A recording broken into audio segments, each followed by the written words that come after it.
Guys, welcome back to RX pharma chat. Guys, आज हम करने वाले हैं क्लॉटिंग ऑफ द ब्लड, मतलब कि ब्लड के ही टॉपिक को हम आज कंटिन्यू करेंगे। तो उसका नेक्स्ट टॉपिक हमारे पास है coagulation of the blood, clotting of the blood. तो सबसे पहले गाइस हम बात करते हैं कि यहाँ पे क्लॉटिंग क्या होता है, कोगुलेशन क्या होता है। क्लॉटिंग और कोगुलेशन एक ही चीज़ होती है। क्लॉटिंग ऑफ ब्लड भी हम बोल सकते हैं और कोगुलेशन ऑफ द ब्लड भी बोल सकते हैं। तो यहाँ पे कोगुलेशन और क्लॉटिंग क्या होता है? It is a process by which the blood changes from a liquid to gel form. Guys, जैसे हम सब जानते हैं कि जो हमारा ब्लड होता है वो लिक्विड फॉर्म में होता है हमारे बॉडी के अंदर, सर्कुलेटरी सिस्टम के अंदर। लेकिन जब वो लीक हो जाता है, जब वो हमारे लिक्विड फॉर्म से हमारे जेल फॉर्म में चेंज होने लग जाता है, तो उसको हम कहते हैं कि मतलब कि क्लॉट बनने शुरू हो गए, उसको क्लॉटिंग प्रोसेस कहते हैं और वो एक ब्लड क्लॉट वहाँ पे फॉर्म कर देता है। तो गाइस क्या होता है? It prevents the loss of the blood from the sites of the injury.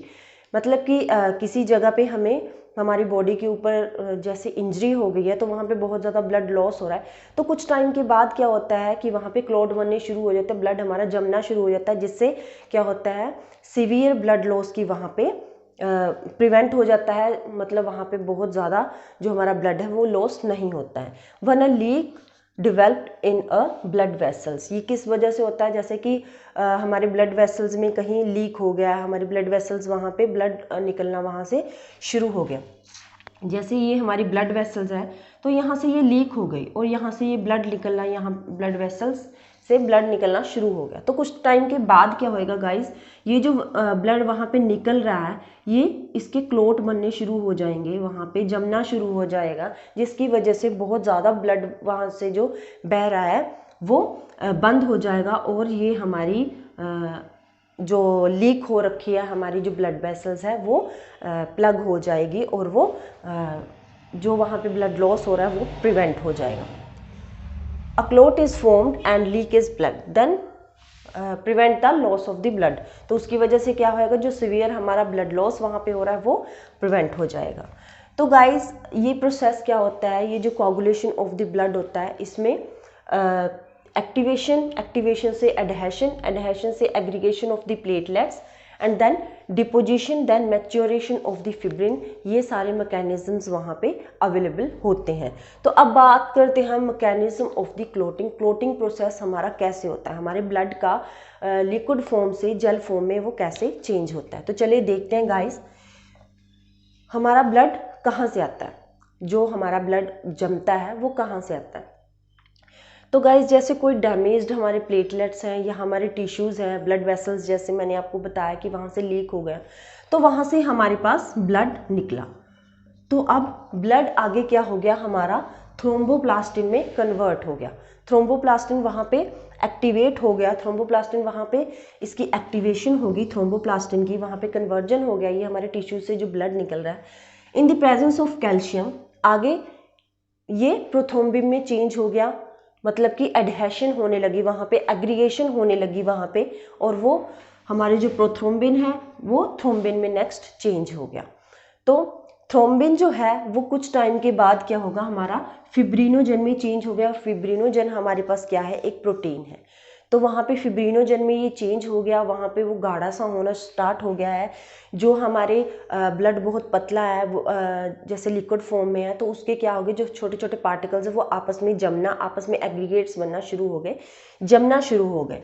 तो गाइस नेक्स्ट क्या होता है, वो फिब्रिन में और ब्लड सेल्स में चेंज हो गया। जो हमारे ब्लड के जो लिक्विड यहाँ पे हैं तो वो एक सेल से ऐसे बनने शुरू हो गए हैं, जो आपस में जमना शुरू हो गया, आपस में बिल्कुल जुड़े हुए जैसे जेल होता है वैसे बनना शुरू हो गया, क्लॉट बनने शुरू हो गए। तो उसी को हम, उसी प्रोसेस को, उसी फिब्रिन को और ब्लड सेल्स को हम क्लॉट कहते हैं।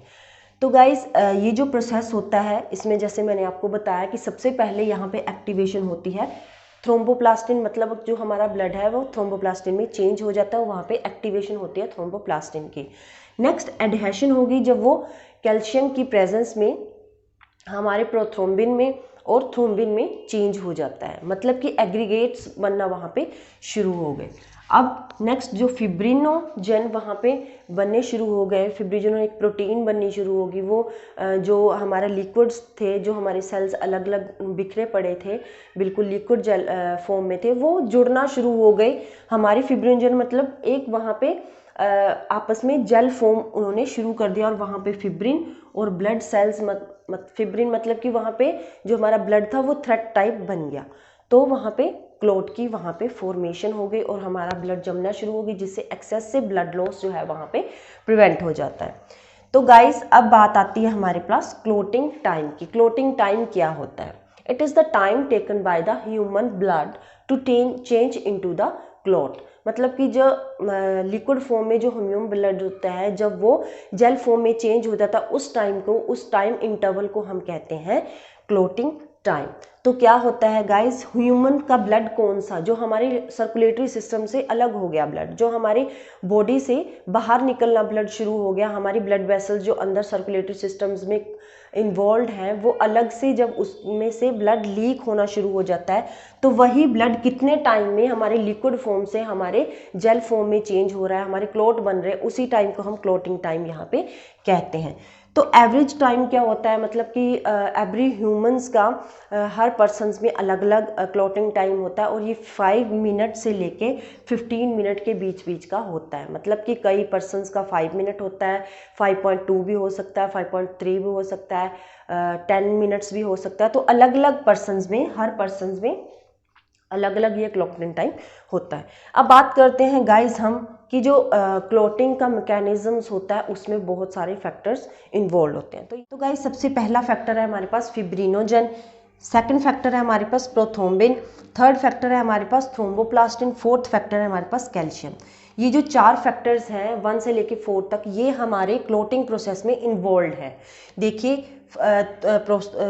Thromboplastin, prothrombin, thrombin and fibrinogen, और कैल्शियम की प्रेजेंस में यहाँ पे कन्वर्जन हो रही है। तो guys fifth factor, sixth factor और सेवंथ फैक्टर। फिफ्थ फैक्टर हमारे पास है quick labile factor, existence of this factor is not accepted, and the seventh factor is the quick stable factor. ये जो तीनों फैक्टर्स हैं ये हमारे डैमेज्ड प्लेटलेट्स हों या टिश्यूज़ हैं उसमें से जो ब्लड निकल रहा है, तो ब्लड की कन्वर्जन के लिए, ब्लड को हमारे फर्दर प्रोसेस के लिए, जैसे वो कन्वर्ट हो रहा है हमारा थ्रोम्बोप्लास्टिन में, तो उसको उसमें ब्लड थ्रोम्बोप्लास्टिन में कन्वर्ट हो जाए, उसमें कन्वर्जन के लिए हमें ये तीनों फैक्टर्स जो हैं वो बहुत ज़्यादा ज़रूरी है। मतलब इस क्लॉटिंग की प्रोसेस के लिए ये तीनों फैक्टर्स हमारे पास बहुत ज़्यादा ज़रूरी होते हैं। नेक्स्ट फैक्टर है हमारे पास एंटी हीमोफिलिक फैक्टर। जो एंटी हीमोफिलिक फैक्टर्स होते हैं गाइस, इन फैक्टर्स की भी बहुत ज़्यादा ज़रूरी होती है, क्योंकि अगर ये वाला फैक्टर हमारे पास नहीं होगा तो हमें वहाँ पे हीमोफीलिया डिजीज़ हो सकती है। हीमोफीलिया डिजीज़ क्या होती है, जब बहुत ज़्यादा हमारे पास वहाँ पे बॉडी में ब्लड लॉस हो जाता है, किसी इंजरी में जब ब्लड लॉस होना शुरू हो जाता है, ब्लड नहीं जमेगा, तो वहाँ पे क्या होता है, इस फैक्टर्स की बहुत ज़्यादा ज़रूरी होती है, इसलिए हमें हमारा सीवियर ब्लड लॉस जो है वो प्रिवेंट हो जाता है।